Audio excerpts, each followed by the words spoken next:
Hey guys, what it do? It's your boy Supreme with here to God. Yes, I'm not on screen today. I know you missed the handsome face already. Oh my god! But you know what? I'm too lazy to add it today. I'm pretty tired. So, but I know I didn't upload yesterday, so I have to upload today. And I thought of a few ideas. And the one I sat on, I was gonna do an Akira live action pitch, but then I was like, let me do Tower of God because I ain't do Tower of God in a minute, and then tomorrow I'm gonna do Attack on Titan, and then cause man, Attack on Titan season 4, I made all those videos for it because I was hoping it's gonna lead straight to the release, but obviously because of delays and COVID, it's not out yet. So which is fine, so I need to get that back into the algorithm so it knows I still love Attack on Titan, I still love Tower of God. But I was gonna do if I was to make a live action series of Tower of God, or an anime, how I would go about it. So I think both, hopefully both will work. First of all, I wouldn't do the main story, right? If I was to do a series, I wouldn't do the main story. I would do a side quest, a side story about one of the characters maybe in Bam's class that isn't Bam, right? And that way, when you get to Bam being, Voile Grace and shit like that, it's like, what the fuck? You know what I'm saying? It's I think it's more impactful. Actually, I think some people already know that my opinion on Tower of God is that Bam should be the main focus of what's happening in the tower alongside Jahad, but he shouldn't be the character we focus on. We shouldn't see stuff from his point of view. I think if you look at like something like One Punch Man, which I always bring up because I feel like he does OP so well. One Punch Man, Saitama is the main character, but most of the manga or the webtoon isn't really from his perspective. You know what I'm saying? You get bits of his perspective, but a lot of it is around other people's perspective. Genos and Bang and Garo. You know what I'm saying? Season 2's protagonist is Garo, for fuck's sake. You know what I'm saying? That's what I love about that. Because it keeps you fresh. It keeps you excited to see Saitama. Saitama is still the favorite character in One Punch Man and is always loved because you miss him, right? But you never really miss Bam because Bam is always there. Now, you did miss Bam in season 2. That season 2 was amazing, by the way. My favorite season. Most of it. Absolutely phenomenal. And when you missed Bam, even though it wasn't that long, but Bam came through after the second chapter, he was there. But you missed the Bam that we know. Even though it was the same person, you want him to go from Val to Bam. And that was refreshing, right? But I think as soon as he takes on the lead, and even, actually, we did miss him because we had Kana Guerrero Agnes as the main protagonist for the end of season 1 and early season 2. Kinda, right? I'll say end of season 1 because early season 2, Bam was already as Val Grace with Wangnan, so he was pretty much protagonist. But basically, I feel like those parts are more interesting when Bam is like integrated in the story and is still the focal point, but we're not looking through his eyes. That's just my opinion. But we'll get to it on why I think it works best, especially in a live action series or anime. I think it gives us way more mystery.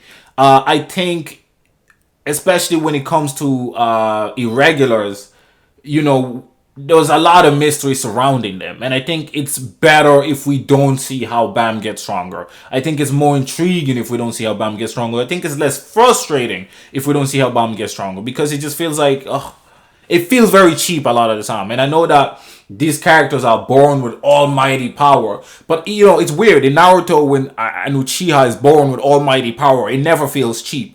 You know what I'm saying? For some, it just never feels cheap. Like, Obito becoming OP doesn't feel cheap. Madara being OP doesn't feel cheap. Hashirama being OP doesn't feel cheap.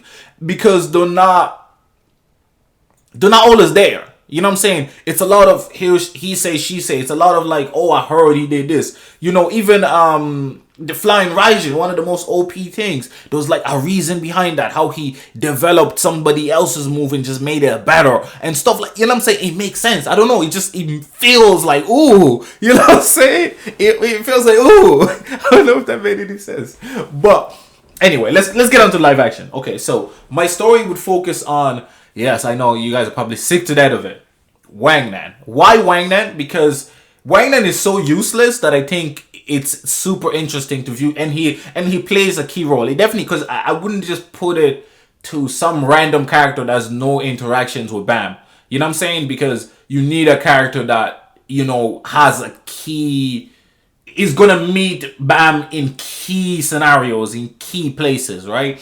The Hell Train, you need that, right? During the floor where they're looking for getting Endorse's name, the workshop floor, you need that, right? You need these things to happen. So because you need these things to happen, you need to have somebody that's close enough to Bam where the centrifugal force is still closely, related. So, alright, boom. So you start with Wangnan, right? Season 1 would actually not really have Bam, right? You just hear stories of these kids that are flying through the tower and how one of them died, whatever. You'd hear stories, right? The stories would somehow make the way up.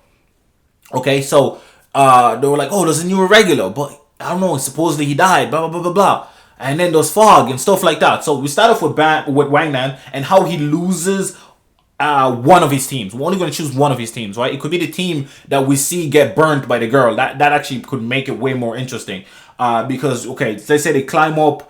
We get, first half of season 1 is them getting to the floor where he's stuck at. I think it's the 32nd floor. Forgive me if I forgot. But the floor where he's stuck at until Bam gets there, right? The whole season is leading up to that. So he's going with his teammate. He's pretty useless. We see that. But his teammate, they're all kind of weak. But they're just about making it. They're just about doing it. They're just close calls, close survivals. Where anybody has never heard of Tower God and never seen Tower God, they'll be thinking, this is one of those, the characters are all going to survive. It's still interesting. I watch it, right? They're watching it. And then, boom, episode 5, they all, bow, murked. Bratata, every one of them dead. You're like, huh? They're all dead? You know what I'm saying? And you wanna. I mean, you could also do the whole what TV shows tend to do. You drag it out a little bit, so it's the last episode of season 1. Everybody dies, and Wangnan gets burned too. You know what I'm saying? And boom, season 2 opens up. You got Wangnan. He's up. He's healed up in like a day. You're like, huh? He was burned to a crisp. How's he healed up? He's healed up. And you're like, is that a plot hole? Is that an accident? What's going on? And then you're like, okay, so his teammates alive too? No, dead. Everybody's dead. GG.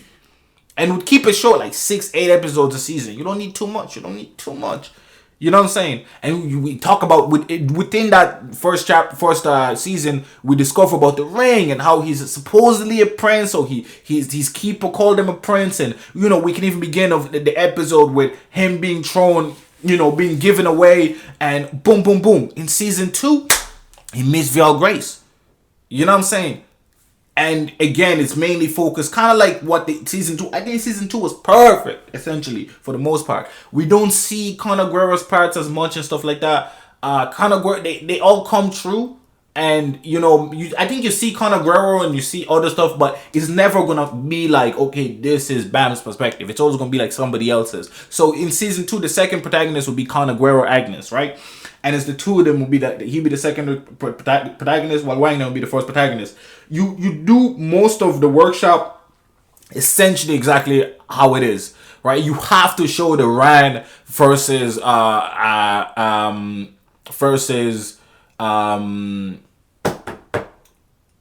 what's her name? Anak fight. We have to show that. So because of that, we have a tertiary character protagonist in Shibuzi, right? Them three, Conor Guerrero covers Rand, you know what I'm saying?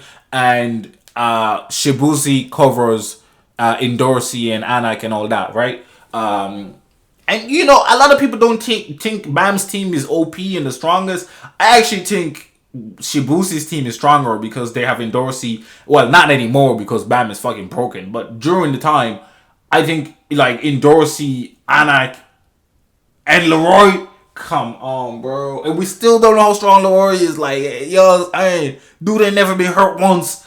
So, you know what I'm saying? But anyway, so that's how I would carry it out. And because it's focusing on Wangnan, I'd keep Bam as a mystery side character. Like, do you know the way we see how Bam is thinking and him challenging the head of the floor and stuff like that, or the head of the test. you won't see that. You just see him fighting them. You just see it from Wangnan perspective. Like Wangnan will be afraid of him. Like this guy might want to murk us. All type of shit. You really get the tension, and I know the readers will be excited as well because they'll get to say, "Oh, wait till you guys find out. Wait till you know what I'm saying." And then the non-readers, I know how to make money, baby. The people that ain't never seen the show can still understand it, can still feel the emotional weight. And Wangnan is perfect because he's so fucking weak.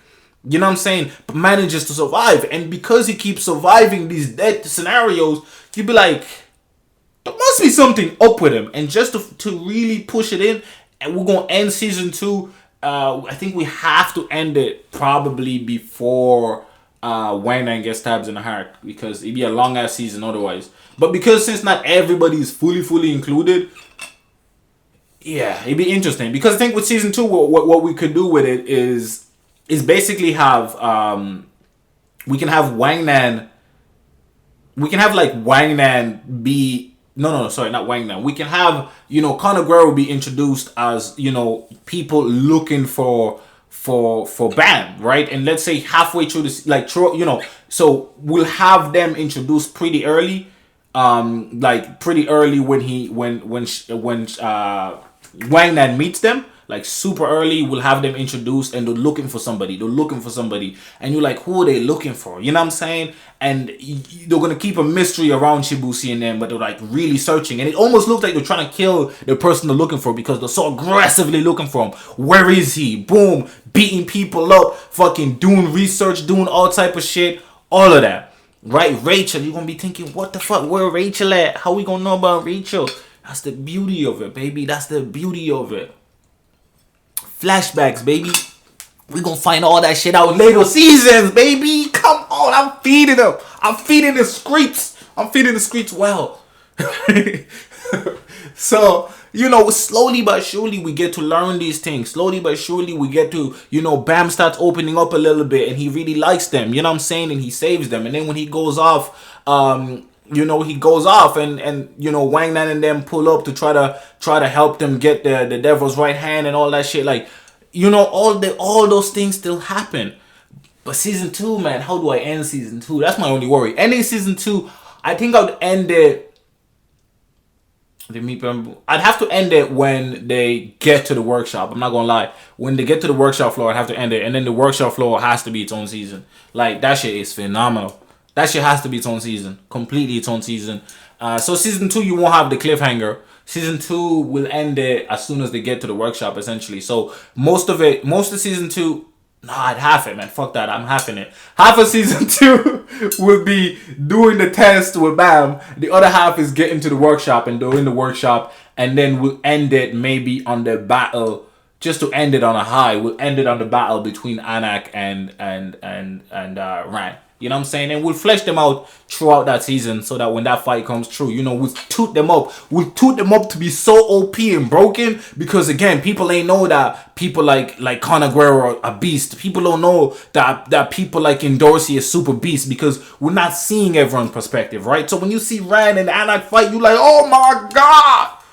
But then when you get to season 3, like, oh shit, those really levels to the beast. You know what I'm saying? Those really levels to the shit. I'm sorry that this video was a little bit incoherent.